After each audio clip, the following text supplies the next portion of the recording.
train. It's just need to train as much as you can. Not 5-7 days a week because gonna get injured. I mean, 2-3 times a week to start is the best way to initiate your jiu-jitsu journey, and practice the same thing over and over again. When they don't work, it's just because you're not doing well, not because you have to learn something else. Do you see some value in just picking a set of techniques that seem to draw your heart in? Like, for example, I'll give you an example. You're going to yell at me, but I never learned the close guard well. It just never connected with me. You could say it's body mechanics, whatever. It doesn't matter. The point is, it's just like my heart never connected with it. The way I justified it to myself is I felt like when you're bad, you're using the close guard, just like you could use the half guard to stall. So I was really drawn to the butterfly guard as a beginner because I thought that or open guard in general. I have no options to stall, so I'm going to learn. My thinking was, let me do the guard that enforces me to learn. And then I fell in love with the butterfly guard and the open guard and so on. And I never really understood the close guard. And the other thinking was, do I really need to understand the close guard? Because it's always by choice that I go there. So I can avoid not. I mean, you can avoid anything you want. I mean, you don't have to do anything. But in this life, yes. It doesn't make you complete. That means you have. Do you want to be complete as a? This is the question: how valuable is it to be complete to get good? Depends how good you want to be. Okay, let's go. Well, there's several questions there. Yeah, okay. Like, to be the best in the world, do you need to be complete? Of course. The best in the world, of course, you have to be complete.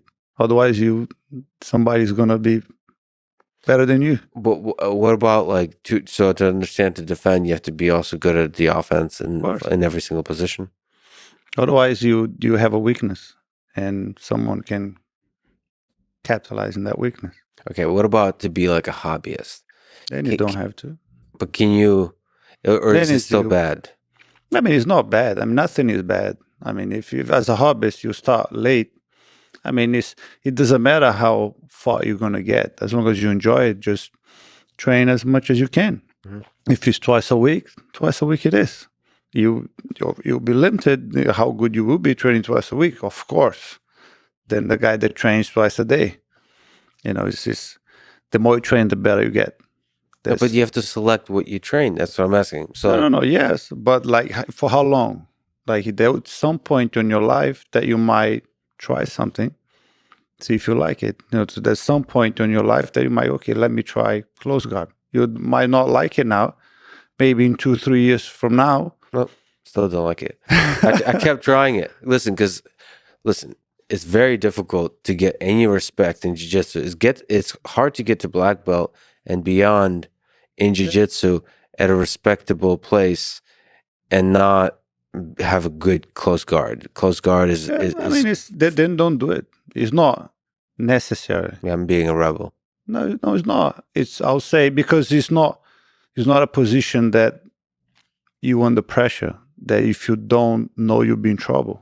You're not going to be in trouble not to know the close guard. You're just going to go straight for open guard. I mean, it's not a problem. The main limitation is if you don't do close guard a lot, that you don't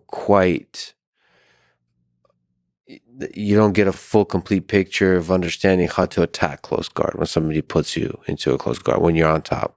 So it's nice to know both sides of it, just to understand. Yeah, but you can have a pretty good understanding of how to defend from the top and not having any bottom. I mean, some of it is also just like the length of legs and just the geometry of your body. Yeah. I'm sure Marcelo Garcia has a good close guard, but I've never seen it. that's the point I'm trying to make. In theory, you can imagine it. But like for a hobbyist, I think it's interesting to think of that. Like, is it possible to focus on a small set of techniques that help you to develop Yeah, of course. Still into Yeah, a of good course. jiu-jitsu Yeah, player. of course. And still enjoy it and still be able most to people hobbies in the jiu-jitsu world. 99%. I mean, people that compete, Yeah, even the people that compete and 1% max. And Yeah. you have high-level competitors have no clue what close guard is. Okay, thank you for making me feel better. No, I think you would say that most people don't have an. Coast Guard is such a difficult position to understand for me. Maybe one day we'll brainwash. Yeah, good. I felt it's too easy to stall versus attack. That was my main concern. Is like I want to be forced in every way to always be attacking, to always be moving, to always be, and it felt like if I got really good, I've seen it happen with half guard too. It's like when people get really good at half guard, it just feels stally. If you just look at at the matches and so on, you just slow things down to a thing that's not. You don't get reps on learning. You don't get action in interesting ways. So that was my worry, that I'll get old and fat and just sitting in close guard all day, holding on to the white belts trying to kill me.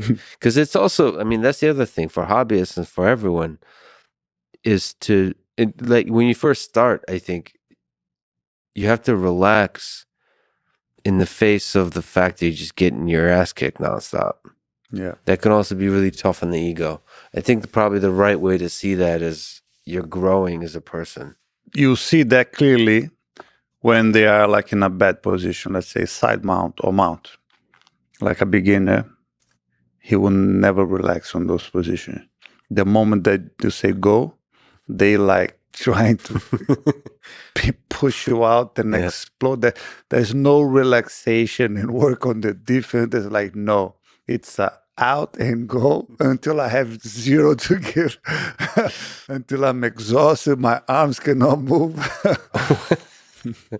It's kind of fun to watch, actually. Hey guys, most people study jiu-jitsu through instructionals that look clean, but they don't show what actually works under pressure. Here we learn from matches, where technique is proven when everything's on the line. That's how you cut through the noise and see what truly works when it matters.